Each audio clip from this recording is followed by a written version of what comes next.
Hello, everyone, and welcome to the 2020 Grassroots Justice Awards presented by the Georgia Justice Project.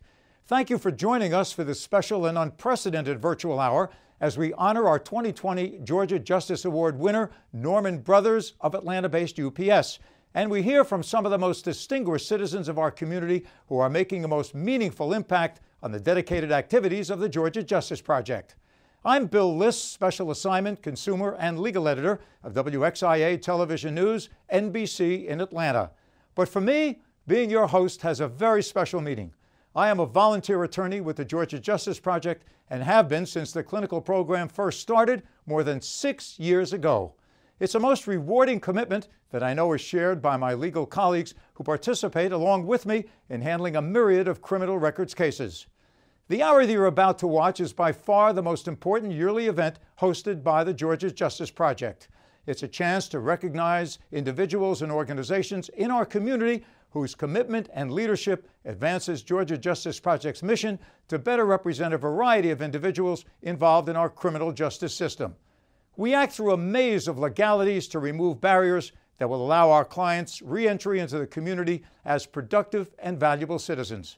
Ideally, this year's grassroots program would have been live and held in the spring.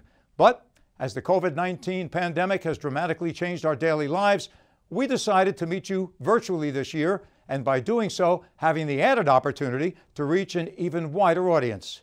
As we begin, first join us as we thank our sponsors and supporters who make both this visual presentation and our ongoing work possible.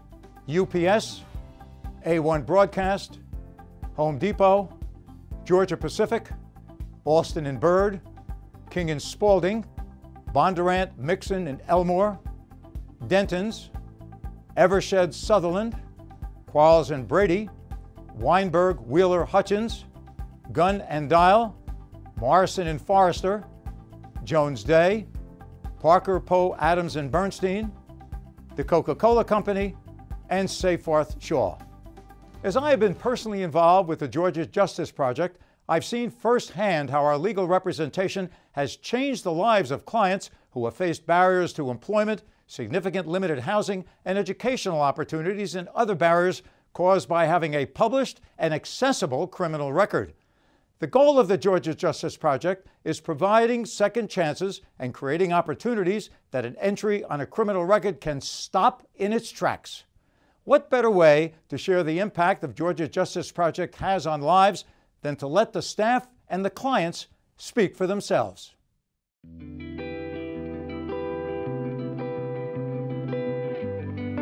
Life is full of ups and downs. We all make mistakes. But imagine you made a mistake that follows you for the rest of your life, that stops you from achieving reasonable life goals. Unfortunately, for too many Georgians, that is a reality for people who have a criminal record. In 1986, the Georgia Justice Project decided to address that cycle. And we do that in 3 different ways: through our holistic defense work, our reentry lawyering work, as well as our policy and community outreach work. And so today, we really talk about our work as a multidisciplinary or interdisciplinary sort of work, where lawyers and social workers work together. The idea is not just to solve their legal case, but really use the leverage of the fact that we are a free lawyer to then help that client address the underlying issues that are not allowing them to accomplish their own goals in life. So if you look across the U.S., Georgia is the highest state with individuals that's under correctional control. So the various issues that our clients deal with, such as mental health, substance abuse issues, and even poverty, we have seen changes in their ability to make different decisions. They're able to possibly go out and get employment, and even just down to simple feeling like, okay, I'm empowered, I have a voice, and I am someone, is very important and vital to those that we work with. It's something that we see a lot of. One of our clients, Willie, spent many years in the prison system. With our support, we were able to keep him connected to his loved ones. GJP represented me. You know, they were fighting for my life. It's like the system was designed to tear down family, because they would transfer me so far away from home that my family wouldn't be able to afford to come and visit me. But through GJP, I would get to see them 3 or 4 times a year. So that kept a bond there, and I appreciate GJP for that. and I will for the rest of my life. So we're talking about facing the many barriers that come with having a criminal history. Barriers to every area of your life: employment, housing, attending college. And it can be very difficult to deal with, to understand why something that you did in your past should be held against you for the rest of your life. One of our clients, Vaccaro, came to see us a couple of years ago because he was facing roadblocks due to his criminal history. It was discouraging, on several occasions, applying for housing. I can't remember exactly where this application was, but they sent me back a list of the disqualifying factors, and it was like, okay, yeah, I gotta do something about this. GJP came in expunging and sealing whatever could be sealed. The level of opportunity has increased, and I know that without the help of GJP, that wouldn't be the case. So we are trying to move Georgia in line with other states that have recognized how important it is to get people back to work and for people to be able to pursue other opportunities. If we are able to expand expungement in Georgia, it could potentially impact the lives of hundreds of thousands of Georgians who want to be able to take care of their families because they would be able to move into a higher paying job. Most of the people that come to see us come because they are having difficulty getting a job. One example is our client, Elvina. My situation was some furniture that I had bought, and I just stopped working. I lost my job, and I wasn't able to make like the last 2 payments. And they wanted to charge me for theft by taking. But I knew that if I searched for employment, if this was on my record, that there would be, slim to no chance of me getting the job. When I got involved with Georgia Justice Project, they were able to have the case dismissed. I'm thankful for Georgia Justice Project because without them, I would not have been able to have the confidence in applying for jobs. 2 jobs, actually. I got to choose which job I wanted to take, and I'm currently working for them now. Breaking through some of these barriers has not been simple, but it's certainly worth the effort. We've been able to affect 19 different laws in Georgia that affect 4.3 million Georgians with a criminal record. This isn't just a select few. This will affect all of us. So when we do our work, we don't just see legal cases. We see people who are looking for a second chance. With GJP, there's no doubt in my mind that I was able to get a second chance. With Georgia Justice Project, I got a second chance. And I want to say this, with GJP, I got a second chance.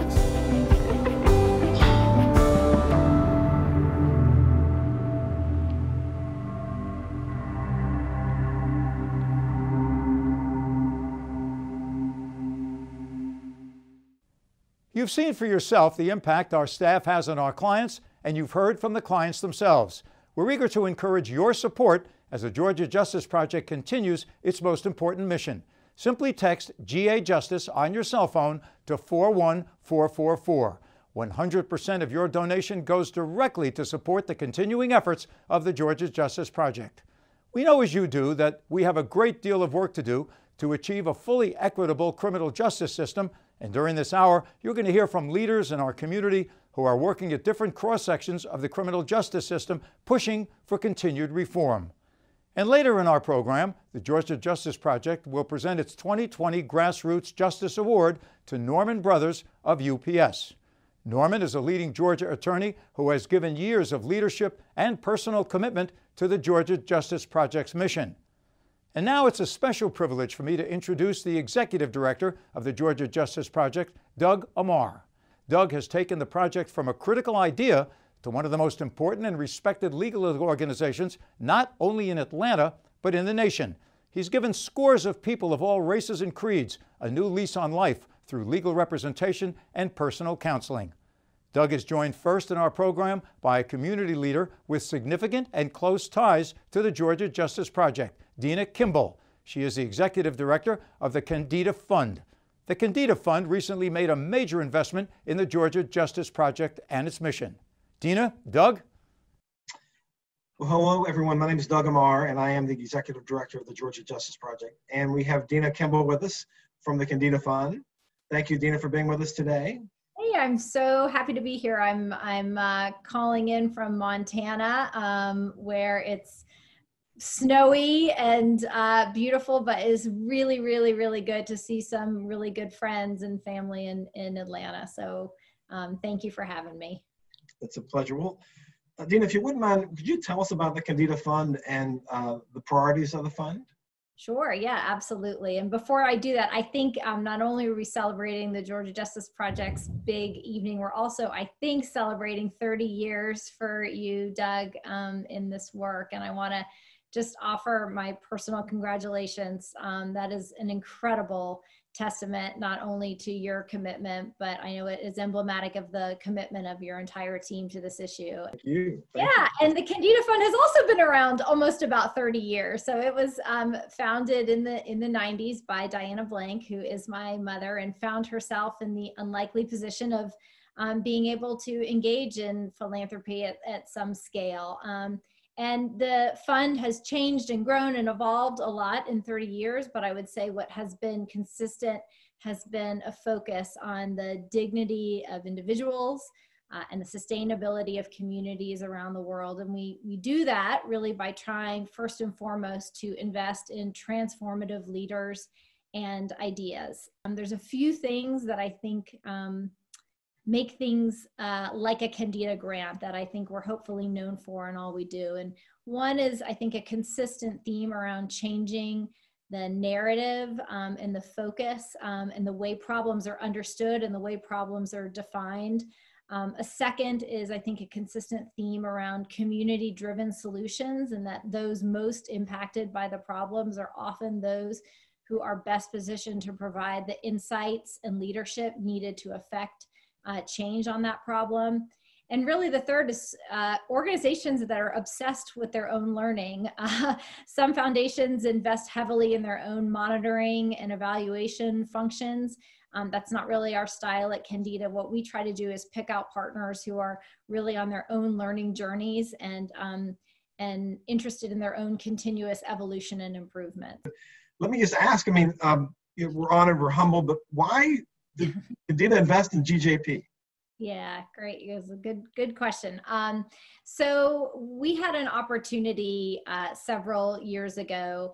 We realized we found ourselves in the fortunate but unexpected position of having some additional funds for our work. And with that money, Diana really wanted us to use those resources to lean in on a handful of the most urgent issues that she'd long wished to have an impact on, but maybe that hadn't mapped directly to a programmatic priority that we had had in the past. And so, this issue around the dignity of the lives of those who have been impacted by the criminal justice system was very much on her radar, and especially as it ties to racial justice as well. And so as we did a scan of the field of the organizations that we felt like we could most partner with, Georgia Justice Project very quickly rose to the top of that list. It's a tremendous blessing, and we're so thankful for all your support. And it's just beginning this year, and we're so looking forward to the journey together. Yes. But I hope you can, one thing we'll be talking about tonight is just a success that you all have already helped happen, and that is the passage of what we call SB 288, Senate Bill 288, that goes into effect January 1st, 2021. And that bill alone, which allows for the first time for convictions, a path for some convictions to come off people's record with regard to housing and jobs, that bill alone, and that law alone, will affect about 1.5 million Georgians who will have the opportunity to get something off the record for the first time in our history, in the Georgia's history. So that wouldn't have happened without your all support. We're terribly excited about the passage. A lot of direct service work waits for us, but I hope you feel some connection to that amazing success. Oh, I mean, Thank you. We do, and we're proud to be affiliated with it. I know when we were first starting our partnership with you, I had the chance to volunteer at an expungement summit that was hosted by my synagogue, and it was a day that was really cold and rainy. I guess it was in February, maybe. I just remember being completely bundled up, and I was sort of waiting outside on Peachtree, helping direct folks into the building, and I had a chance to speak with a gentleman on his way in, and we had a pleasant conversation. And on his way out, he said to me, I just feel like a weight, a 10,000-pound weight has been lifted off my shoulders. And I thought, who really, in some ways, just to have a chance to be a part of that in philanthropy or as a volunteer on that day was truly an honor. And I think also just testament to the narrative change that you've managed to create already across the state of Georgia. Our representatives are not going to vote for those kinds of bills or laws unless they feel the public narrative is also in support of that. And you all have done a tremendous job of operating at all levels to make that happen. So congratulations. Do it without folks like you, so thank you. I can't thank you enough. Well, let me ask at least one more question and ask about, this grant is transformative for this organization, absolutely. And of course, we believe that we can help to bring about some larger transformation in the entire state. But from your perspective, what are you hoping for not just for us as an organization, but really for the state? And with regard to criminal justice reform, what is your biggest aspiration, if you will, for the kind of change that you'd like to see? Yeah.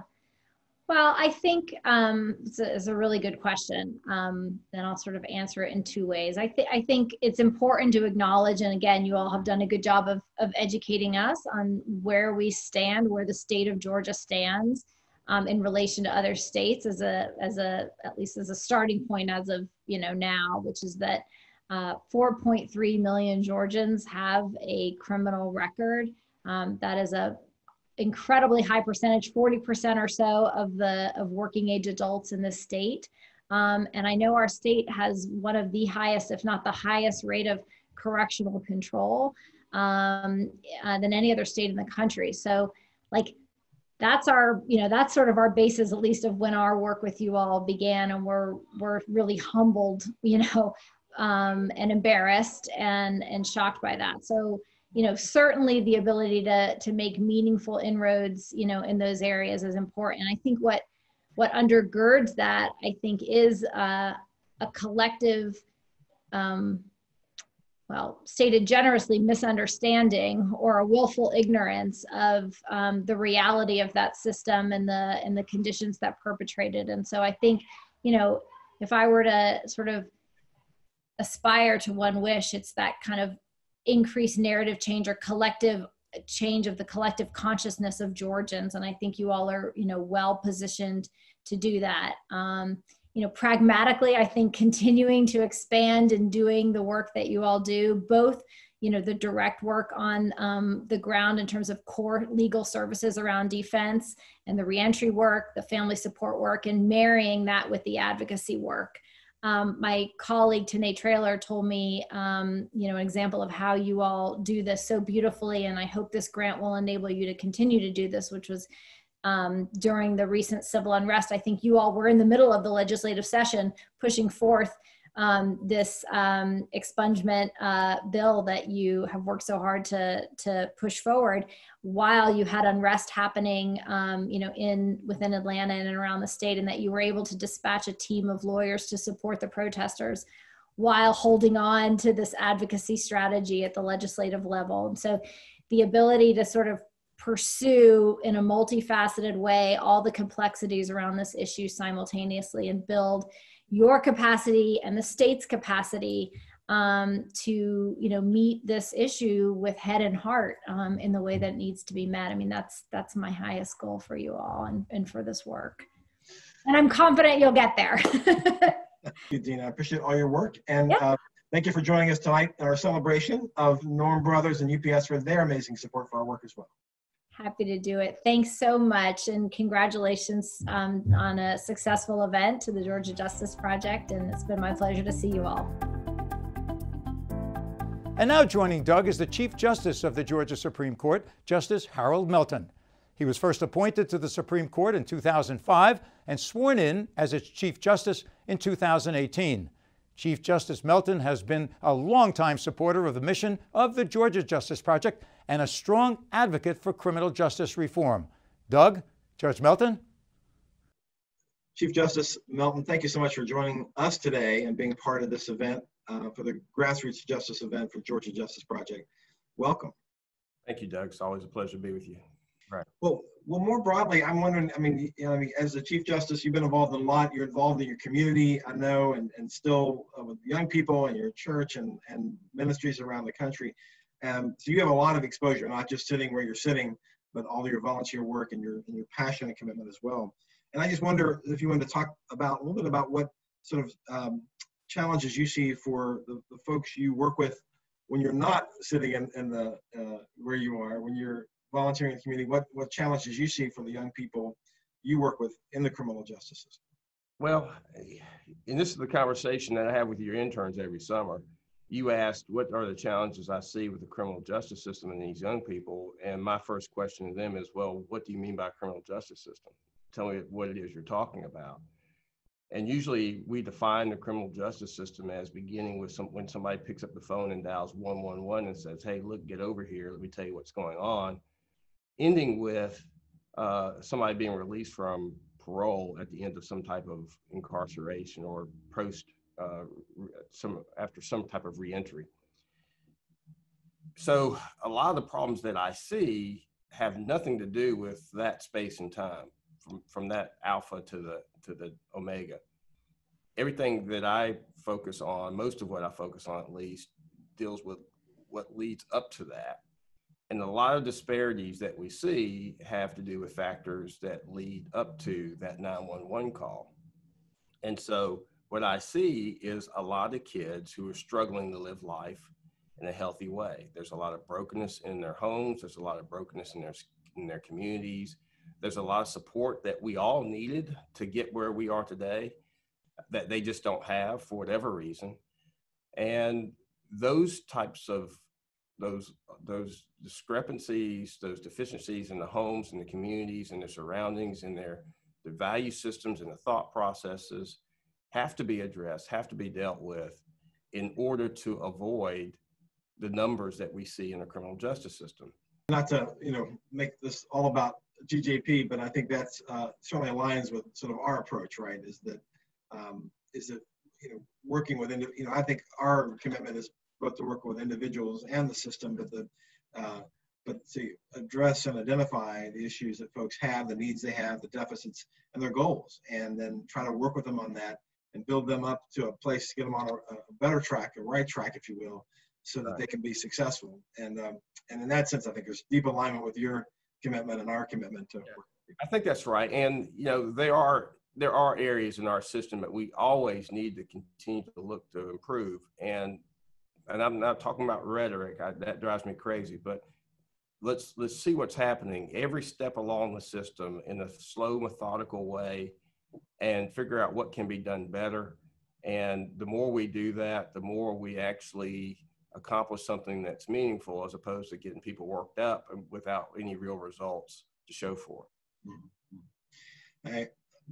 I agree. And one of the things, again, probably we need to have more of a conversation offline about some of the things that we're embarking on, because for us, it's moving kind of fast. But one of my passions for really more than 30 years has been restorative justice, and particularly, finding a way to get to heal and address the harm of the person harmed in a criminal case. And I'm excited that there's more and more attention on that approach can be done post-conviction, it can be done pre-arrest. But one of the areas that we're going to be sort of investigating some more about whether, a true sort of restorative justice approach can land somewhere and be used somehow in the criminal justice system. And it's going to probably be local, not necessarily statewide, of course, but if using that approach, we think can benefit everybody, both the person who's, broken the law and the person who's been harmed by the breaking of the law.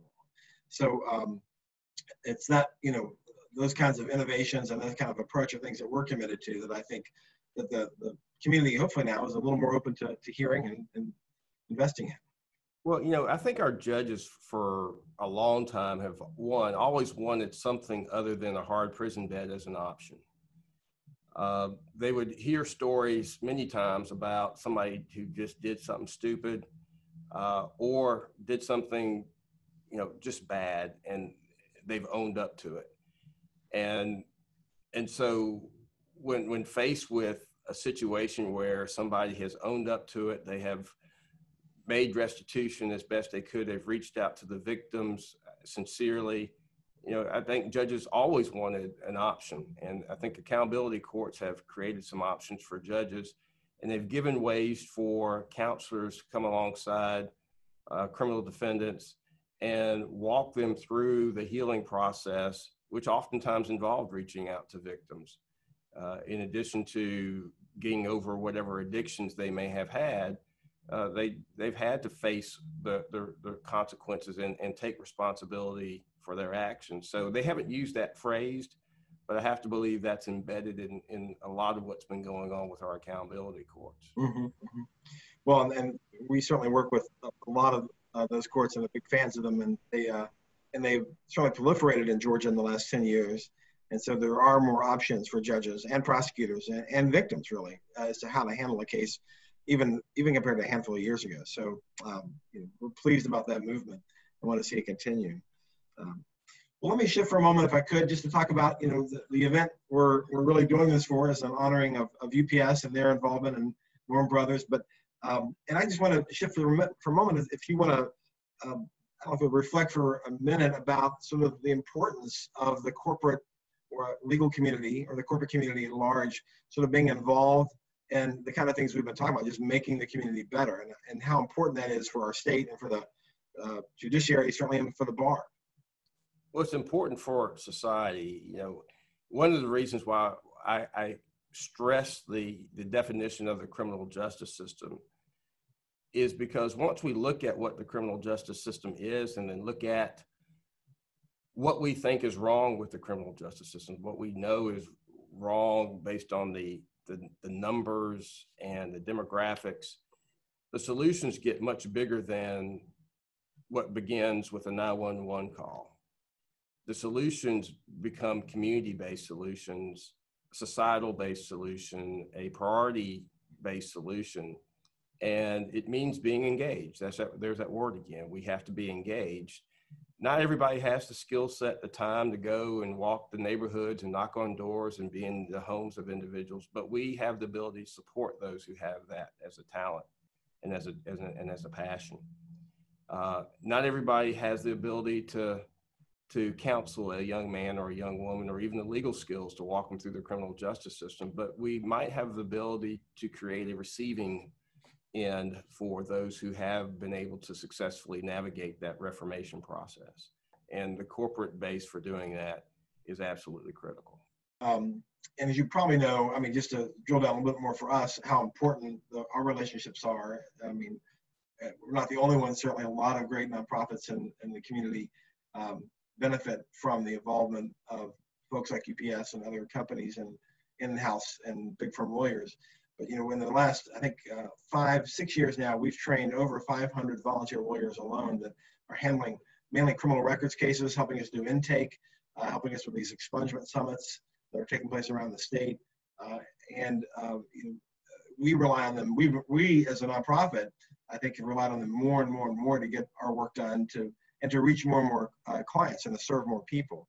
And so we've had the great benefit of seeing folks like UPS show up in person, helping, meeting one-on-one with clients we've either screened or they help us screen, but also showing up at events for our clients, showing up at events for expungement summits, and also helping on the policy front as well. So we've seen the real benefit of how when a company or a community wants to make a difference, they can. Yeah, there's certainly a validating impact of having somebody with that kind of credibility, but also it sends a signal to their fellow corporate citizens that are watching and might even follow suit, even to a lesser extent, but still follow suit nonetheless. Well, thank you so much, Chief Justice, for taking time to be with us today, and thanks for all you do and for all your commitment. Again, both down at the State House and in the office, but on the street as well, and all your wonderful community work. Thank you for all you do. Thank you for always taking my call when I have a client for you. Absolutely. Always will. Always will. Thank you, Doug and Judge Melton. And now, folks, a quick reminder. You can support the valuable work of the Georgia Justice Project by texting the word GA Justice to 41444. Your contribution is tax deductible. And we want to welcome back Doug and his next guest, a formidable and outspoken leader in our legal community, Sally Yates. Sally Yates is with King & Spalding and formerly served as the U.S. Attorney for the Northern District of Georgia and the Acting Attorney General of the United States. She, too, is a longtime supporter and advocate of the Georgia Justice Project. Doug, Sally? Well, Sally Yates, thank you so much for joining us this evening for our Grassroots Justice Awards event. And it's so good to see you once again. Well, it's great to see you again, and I feel really honored to be included and so admire the work that you and the Georgia Justice Project are doing.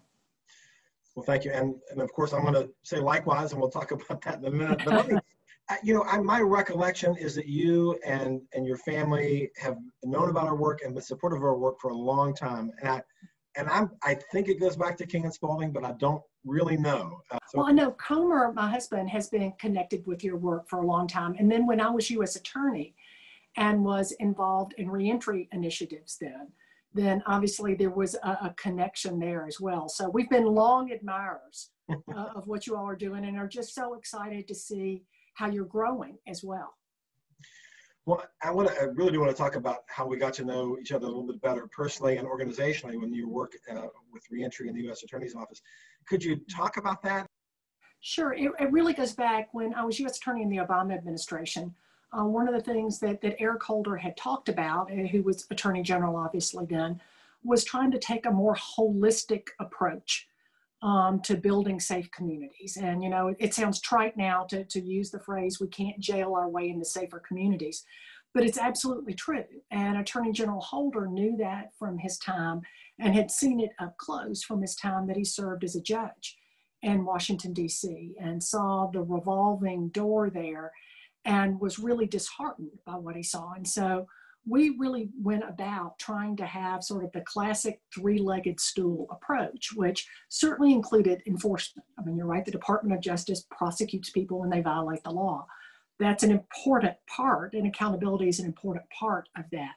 But preventing crime before it starts and giving, in the reentry side, giving people just a fair shot at being able to be successful after they've done their time are equally important legs to that stool. And in fact, I really look at reentry as another dimension of crime prevention as well.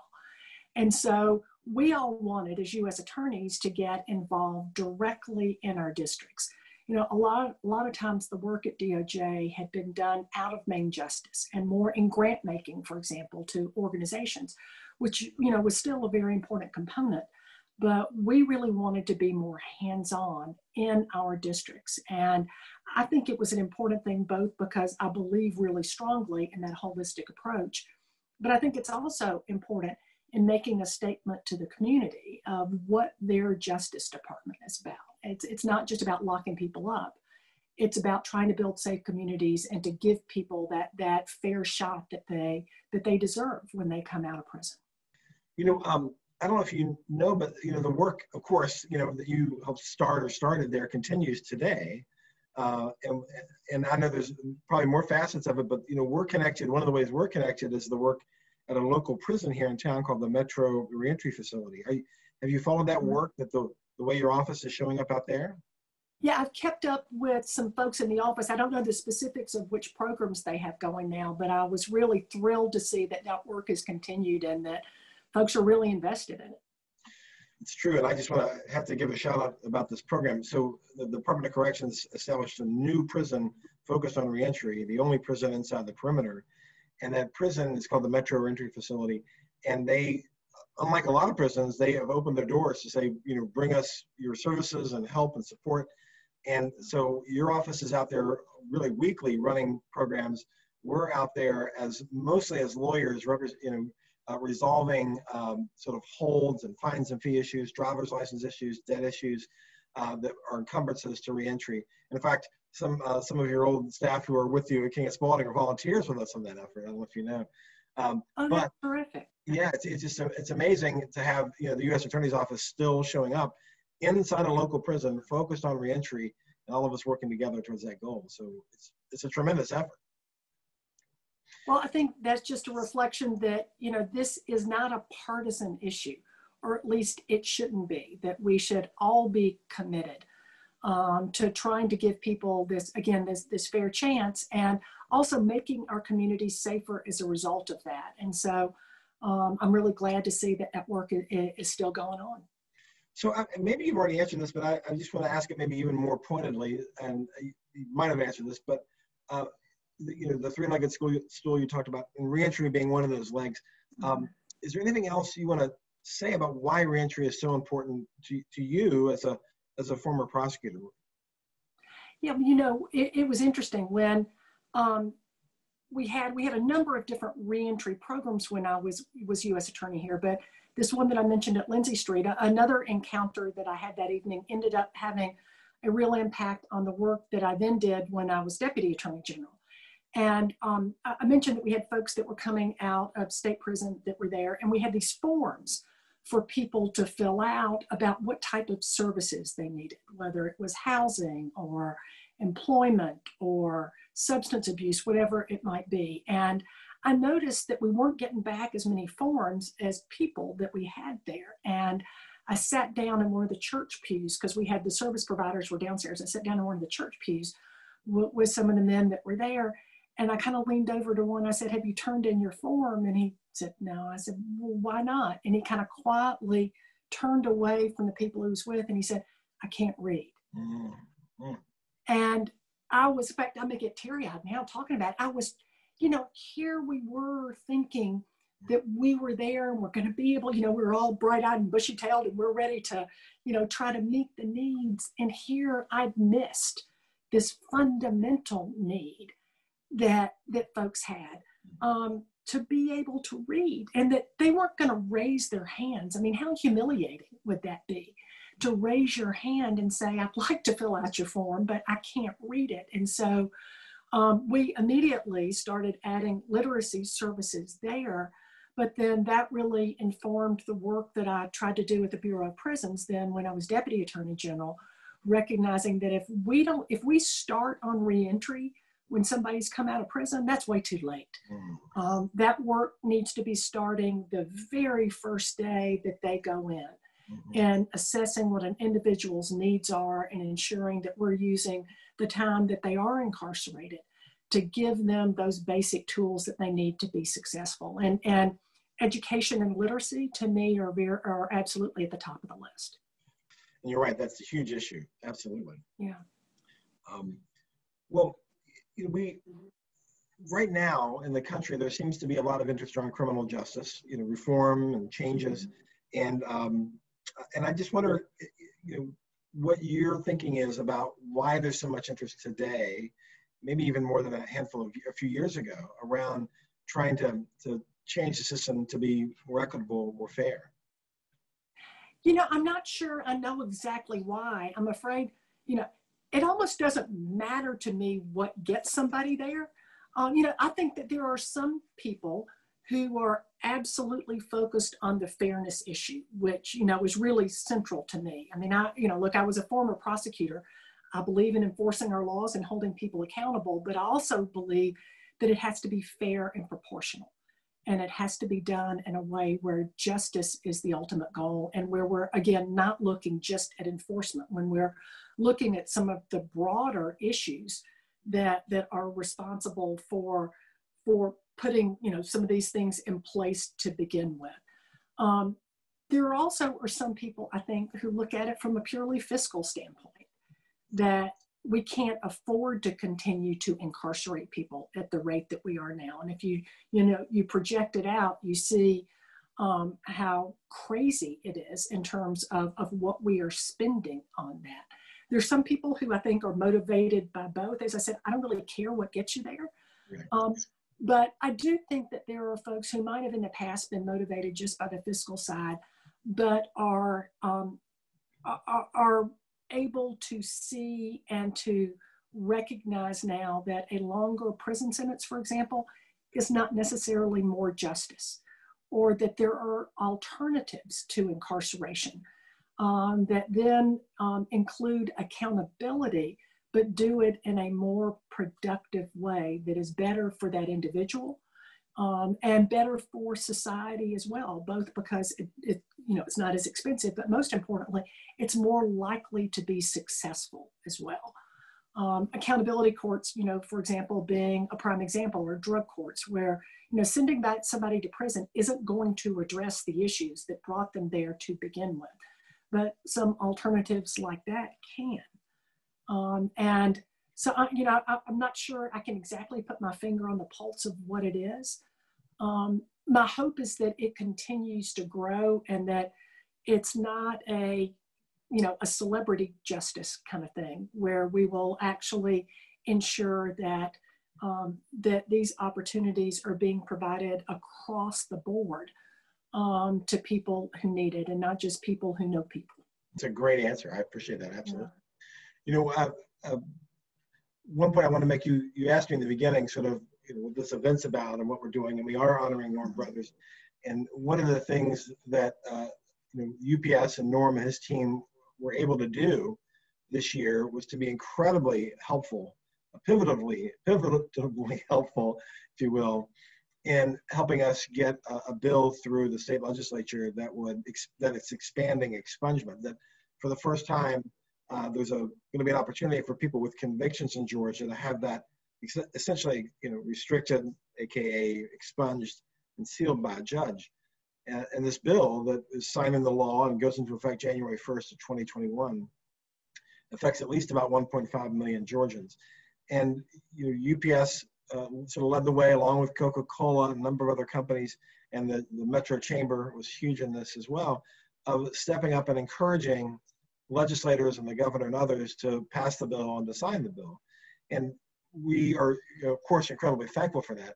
But it also sort of speaks to this level of engagement from the corporate community involved in an aspect of criminal justice reform that honestly is so encouraging and refreshing. And I don't know if there's anything there you'd want to speak to about, again, another part of the population that can show up and make a difference, which is evidenced by what's happened here in the last few months.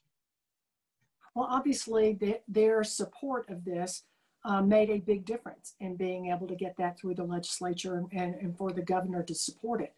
And I think when you build the public momentum for something like this, and that can come from, all different quarters of our communities here, but having the corporate presence in the state supporting that can be important. It would be great if that corporate presence also is willing to provide opportunities to those who were formerly incarcerated. To be able to get employment as well. That could be another step perhaps for them. Absolutely. Well, we've worked with a lot of companies around the state on that issue, and we are seeing more receptivity to that issue. And I guess sort of getting almost closing it out here, I was you mentioned a number of things when you talked about reentry. I gotta just let you know while I've got you for a moment that we are working on and actually are increasing our work on. And you mentioned occupational licensing, for instance.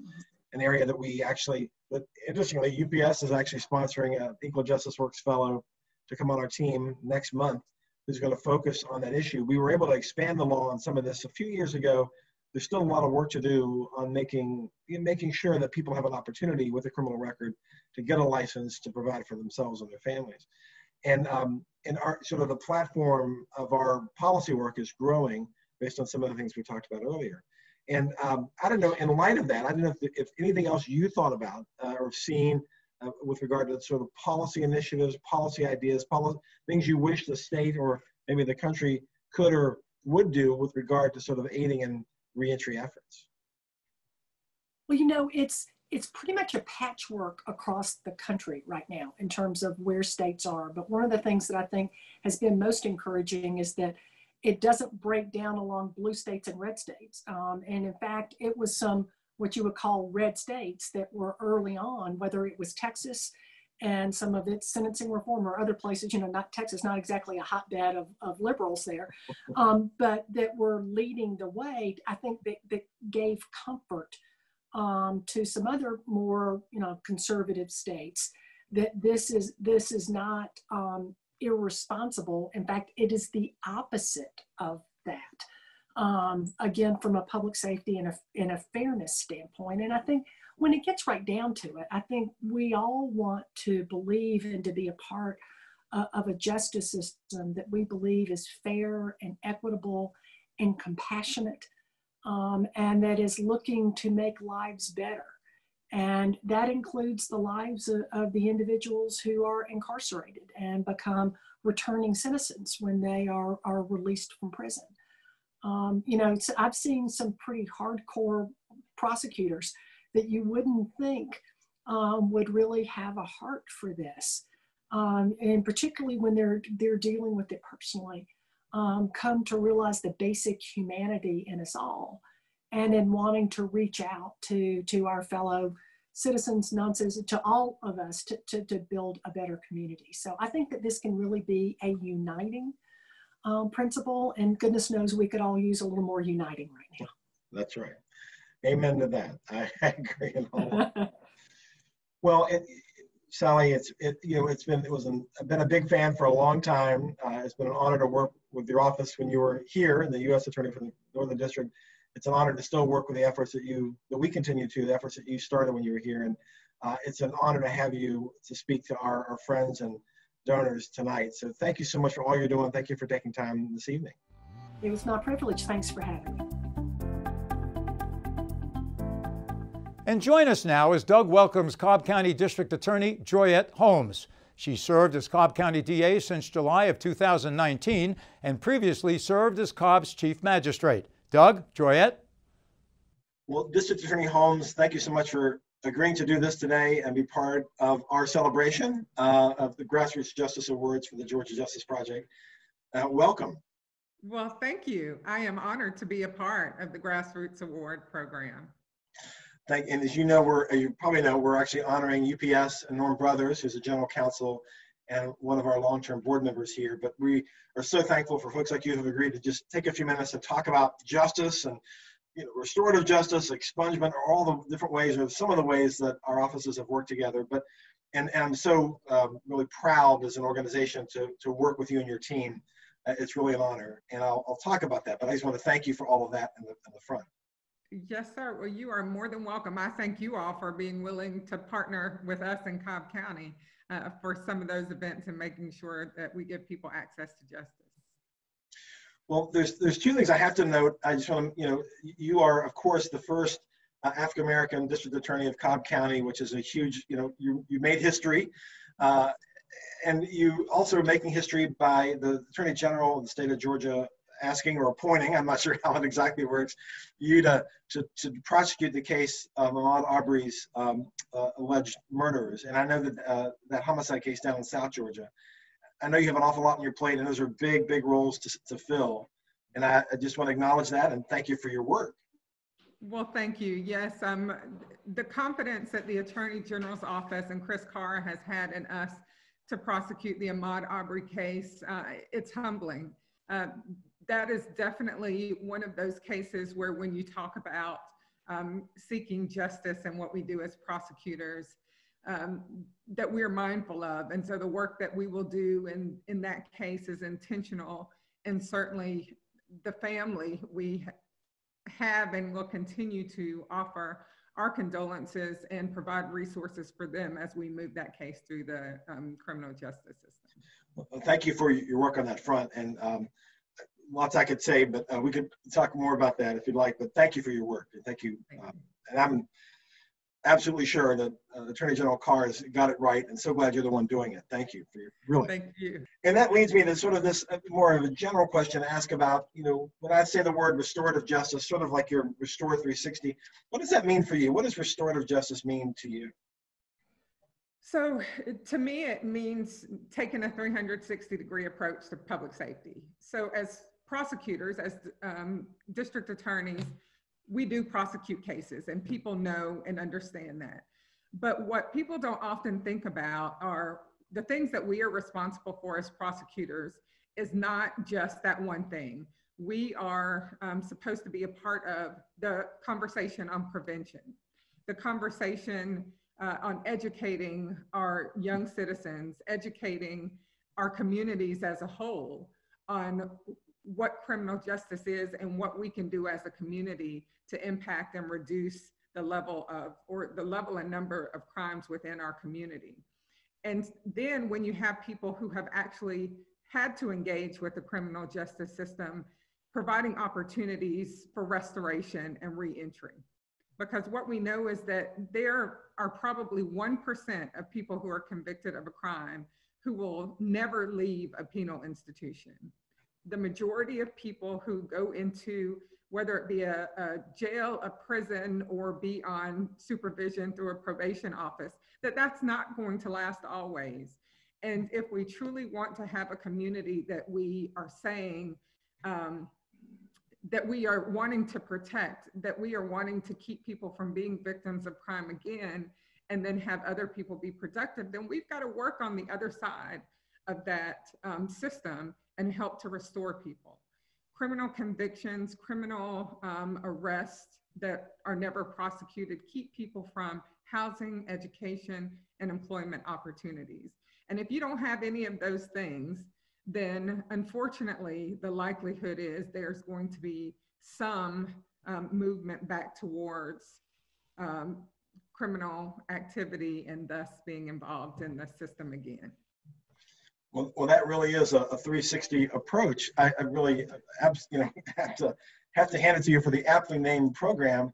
And just one question, if you don't mind. I mean, as a prosecutor, I mean, and of course around the country, even around the state, there's more and more prosecutors who are taking a broader sort of perspective. I mean, do you find it? How do you find it being a prosecutor, taking this kind of broad, holistic, restorative approach to what you can do in the criminal justice system as the district attorney? Well, what I've tried to do in a lot of conversations I've had is kind of stop the ownership of words and phrases. You know, people will talk about law and order and automatically think you're trying to lock everybody up. People will talk about restorative justice, progressive prosecution, and phrases like that, and think that it's something that should be worked on by nonprofits or organizations outside of the criminal justice system, that as a prosecutor, I should not be worrying myself with the things that help people before or after being involved in the criminal justice system. And I just don't agree with that. I'm a member of this community who's raising my 2 teenage girls in the community, and my existence is not within the walls of the courthouse. So as a member of the community and this county's district attorney, I have to not operate in a silo, but work with every organization that is working for the benefit of this community. And if it touches criminal justice, then that's great, because I know that I can influence my space in the DA's office. Oh, that's great. Well, I so appreciate your perspective. That's wonderful. Well, and maybe the last question, but let me ask, so in terms of priorities sort of moving forward and the reentry space and this issue of folks who've been touched by the system, what do you think some of the higher priorities are in terms of either direct service or policy that we as either a county or we as a state should be dealing with? So when we're talking about reentry, you're talking about people who have been released from jails, prison, or no longer on supervision that may allow them more flexibility to work out of town, out of state, or in certain industries. What I think can happen even short of policy or legislative change is appealing to our local and community employers. We've got an employer locally, Tip Top Poultry, who has partnered with our office, our accountability courts, the sheriff's office, and some other organizations to do just that. They start the mentorships and soft skills programs prior to the release of the inmates over at the Cobb County Jail. And then as soon as they're released, they have a job at Tip Top Poultry. The mentorships and the skills that are offered while they're in custody continue once they're out of custody. They have partnered with organizations that will offer the post-counseling if they had been involved in an accountability court, so that we can make sure we have returning citizens who become productive. So, you know, I realize I'm giving a shout out to Tip Top Poultry, but they do a wonderful job. And so connecting with other employers who understand that there is, that people weren't born in the prison system most times. They're not born there, they have worked, they have a skill, whether it's through a formal education or working with their uncles, their fathers, their neighbors who have brought them up, that we can maximize in our communities and in the employment locally. So I think even short of policy, we've got some things that we can turn around immediately. And that's just having the conversation with the employers who have not yet gotten on board and understood what it is that we're working for through reentry and restorative justice. Well, you know, I couldn't agree more. We as an organization, the Georgia Justice Project, have long gathered employers, both from a direct service side about what are the barriers for them hiring people with records, but also from the policy side. In fact, one of the reasons we're really having this day today and thanking Norm and UPS is that the business community specifically got behind the passage of SB 288, working closely with the Metro Chamber, and really but for folks like UPS and Coca-Cola and Verizon and Home Depot and Delta, who have their voices heard and showed up at the legislature to say we need to make more options for people so that, you know, who've had a criminal record so they can move on, really around employment. And that is really the driver.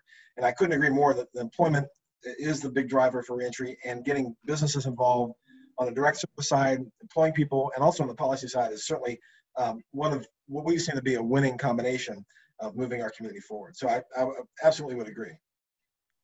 Wonderful.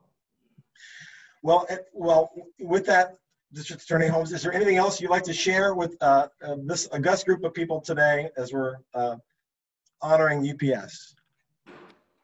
I would just say thank you for everything that you all have done in statewide and working through even national policies that will change the narrative on restorative justice and bringing our citizens back to be productive.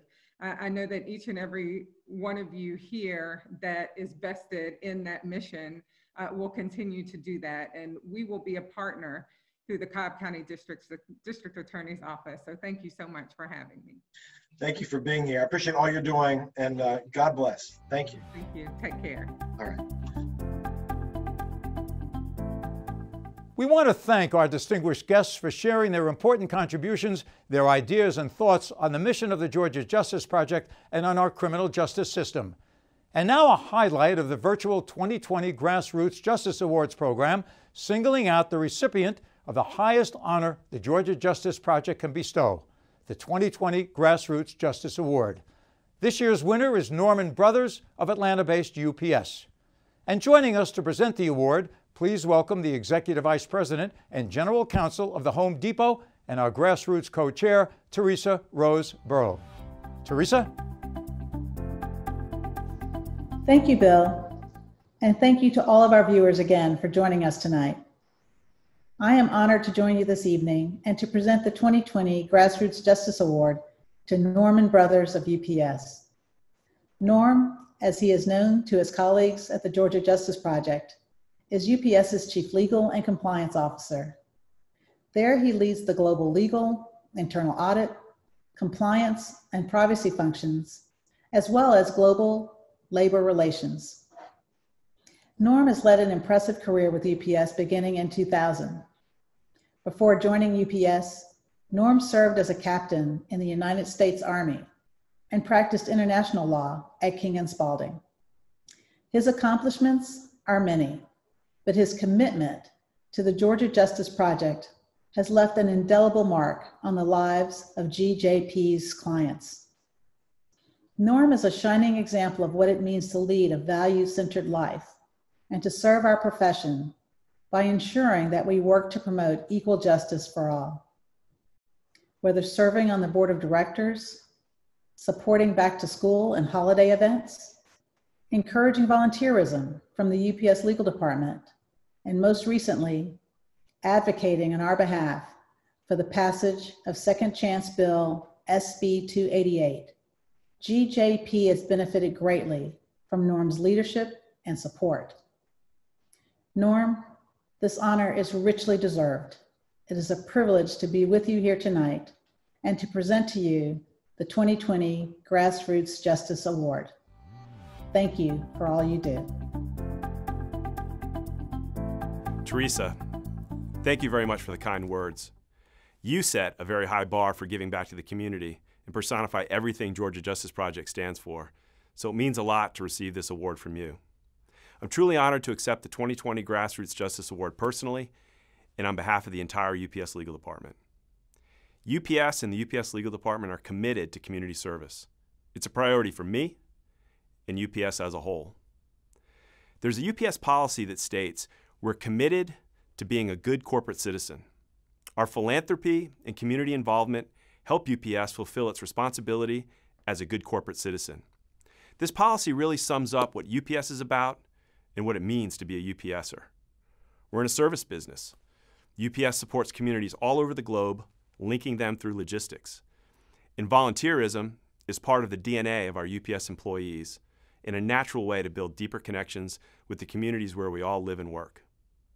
In 2014, at a Points of Light conference, then CEO David Abney challenged UPSers around the world with an ambitious volunteer goal to achieve 20 million volunteer hours by 2020.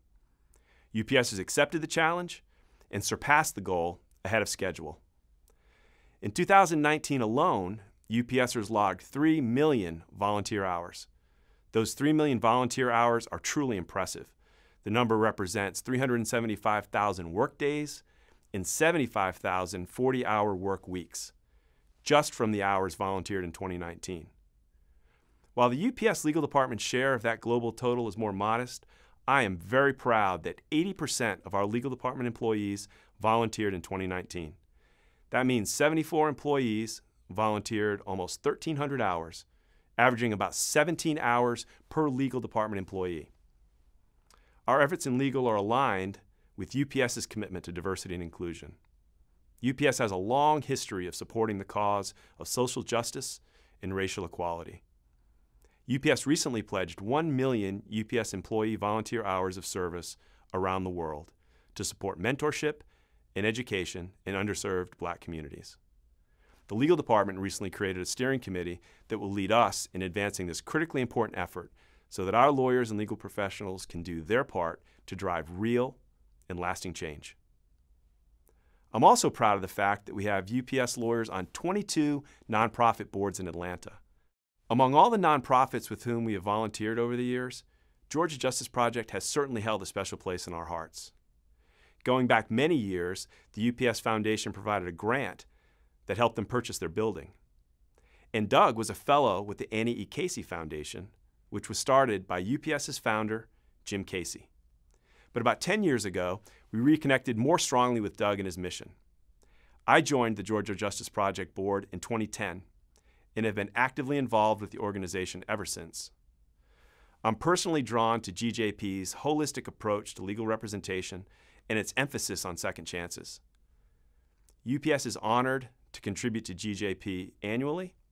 We also support the Back to School event, providing backpacks to the children of GJP's clients to ensure they're prepared for the school year. It's a highlight for my own family to participate in that event every year. In addition, we run an office food drive every Thanksgiving for GJP families.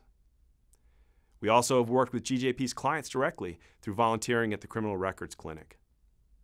This summer, we deepened our commitment as a company, and UPS was proud to actively advocate in support of the passage of SB 288, a second chance bill led by GJP that expands expungement of convictions in Georgia. GJP's leadership in driving criminal justice reform in Georgia is a true model for the whole nation. In conclusion, let me say special thanks to UPS's core counsel firms and GJP's many other patrons who are supporting this event. We can't do the good work without your financial support. This has been a challenging year for all of us, and I believe GJP's message of hope and optimism is a welcome and necessary one. Again, I'm delighted to receive this award on behalf of the UPS Legal Department, but even more delighted that UPS supports the GJP mission, which we hope to do for many more years to come. Thank you. Hello, everyone. This is Peter Carter from Delta Airlines. I first want to thank everybody who has participated in this virtual event. It's such a important organization, and this award, congratulations, Norman, in receiving it and being honored this year.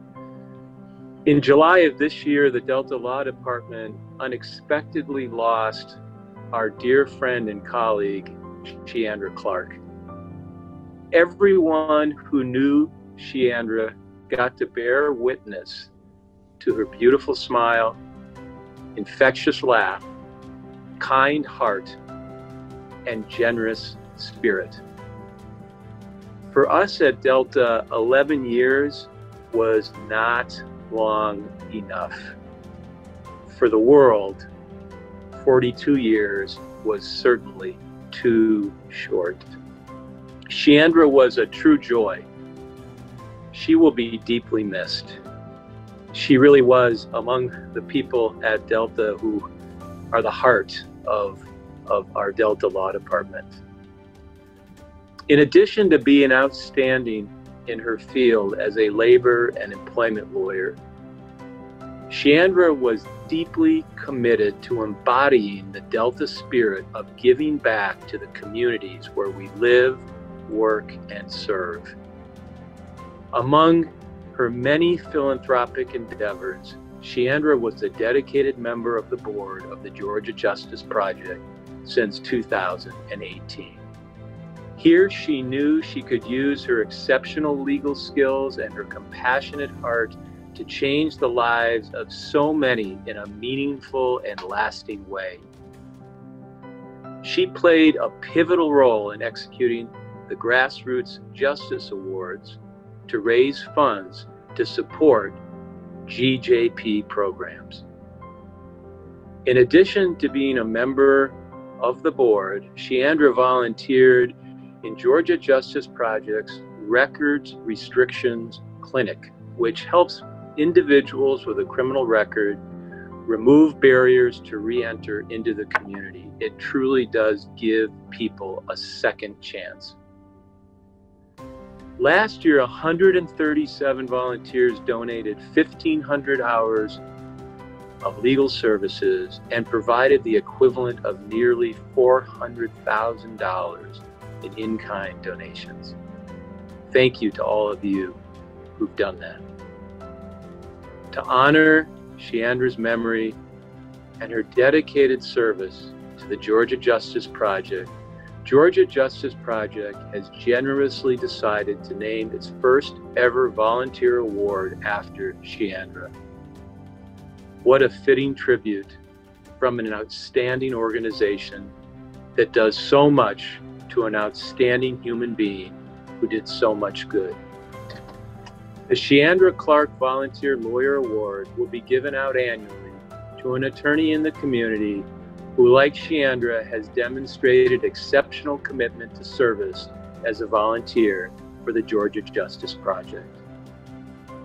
Volunteers are a cornerstone of Georgia Justice Project's work, and it is such an honor to have this award named after Sheandra to honor her legacy for years to come. Thank you. We want to once again congratulate Norman on his award and thank him for his extraordinary contributions to the Georgia Justice Project.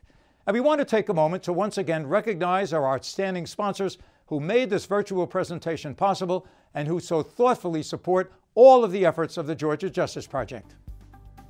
UPS, A1 Broadcast, Home Depot, Georgia Pacific, Alston and Byrd, King and Spalding, Bondurant, Mixon and Elmore, Denton's, Evershed, Sutherland, Quarles and Brady, Weinberg, Wheeler, Hutchins, Gunn and Dial, Morrison and Forrester, Jones Day, Parker, Poe, Adams and Bernstein, the Coca-Cola Company, and Seyfarth Shaw.